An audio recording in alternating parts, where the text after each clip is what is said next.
ഞാനും അതുക്കുട്ടനും കുറച്ച് വാശിയും ദേഷ്യവും കുറച്ചധികം പണികളും ഇതൊക്കെയാണ് കേട്ടോ എൻ്റെ വൈകുന്നേരങ്ങൾ.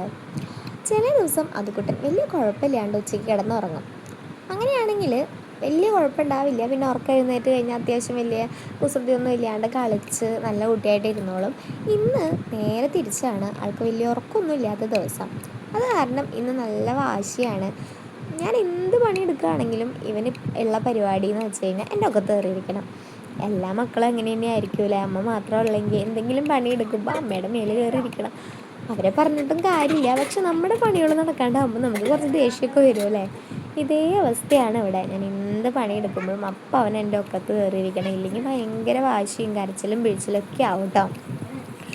ഇന്ന് അവനെ ഉറങ്ങി കാണാണ്ടായപ്പോൾ ഞാൻ ഇവനെ എടുത്ത് പണികളെടുക്കാമെന്ന് വെച്ച് അടുക്കളയിലേക്ക് പോയി.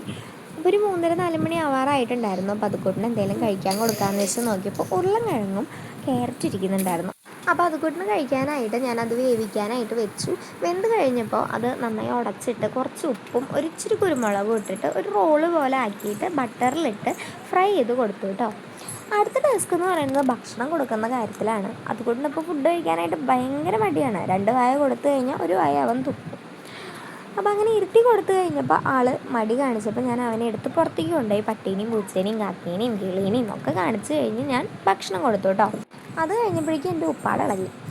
പിന്നെ എനിക്ക് മുറ്റം അകമൊക്കെ അടിച്ച് വരാനുണ്ടായിരുന്നു. അതുവിനെയും വെച്ച് മുറ്റം അടിച്ച് വാരൽ തീരെ വയ്യാണ്ടാവുന്ന പണിയാണ്. അപ്പോൾ അത് കാരണം ഞാൻ വിചാരിച്ചു വേഗം അകം അടിച്ച് വാരി ഇടാമെന്ന്. അപ്പോൾ ഉച്ചയ്ക്ക് അവൻ ഉറങ്ങാത്തതുകൊണ്ട് ചിലപ്പോൾ വൈകുന്നേരം ഒന്ന് ഉറങ്ങാനുള്ള സാധ്യതയുണ്ട്. അങ്ങനെ ഉറങ്ങുകയാണെങ്കിൽ വേഗം ഓടിപ്പോയി മുറ്റടിച്ച് വരാലോ എന്ന് വിചാരിച്ചു.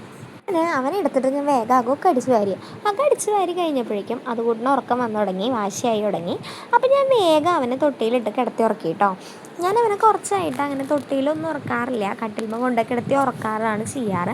പക്ഷേ ഇപ്പോൾ അവൻ ഭയങ്കര വാശി. ഉറക്കം വരുമ്പോൾ എങ്ങനെ നോക്കിയിട്ട് ആൾ ഉറങ്ങണില്ല, ഭയങ്കര വാശി.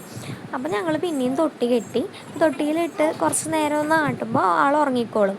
കുറച്ച് നേരം എടുക്കും ഉറങ്ങാനായിട്ട്, എന്നാലും തൊട്ടിയിലിട്ടൊന്ന് ആട്ടി കഴിഞ്ഞ് കഴിഞ്ഞാൽ ആൾ ഉറങ്ങിക്കോളും. അപ്പോൾ അങ്ങനെ അവൻ ഉറങ്ങിക്കഴിഞ്ഞപ്പോൾ ഞാൻ വേഗം ചടപടേന്ന് എൻ്റെ പണിയോട് തീർക്കാനായിട്ട് ഓട്ടപ്പാച്ചിലായിരുന്നു. പിന്നെ അത് ഉറങ്ങിയതും ഞാൻ വേഗം 3 മേശ ഒന്ന് ഒതുക്കി അവിടെ ഒന്ന് തുടച്ചിട്ടു. പിന്നെ ഞാൻ മുറ്റടിക്കാനായിട്ട് വേഗം ഓടി. അവ എഴുന്നേറ്റ് കഴിഞ്ഞാൽ മുറ്റടിക്കൽ നടക്കില്ല എന്ന് എനിക്ക് നന്നായിട്ട് അറിയാം. അത് കാരണം ഞാൻ വേഗം മുറ്റടിച്ച് വാരിയിട്ടു കേട്ടോ. അത് കഴിഞ്ഞ് വന്ന് കുറച്ച് തുണികൾ മടക്കി വയ്ക്കാനുണ്ടായിരുന്നു. അത് വേഗം മടക്കി വെച്ചു. അതിന് ശേഷം ഞാൻ ഓടി പോയി കുളിച്ചിട്ട് വന്നു. അത് എഴുന്നേറ്റ് കഴിഞ്ഞ് കഴിഞ്ഞാൽ പിന്നെ പോയി കുളിക്കാനും പറ്റില്ല, ആരെങ്കിലും വേണം അവനെ നോക്കാനായിട്ട്. അപ്പോൾ അത് കാരണം ഞാൻ വേഗം പോയി കുളിച്ചു.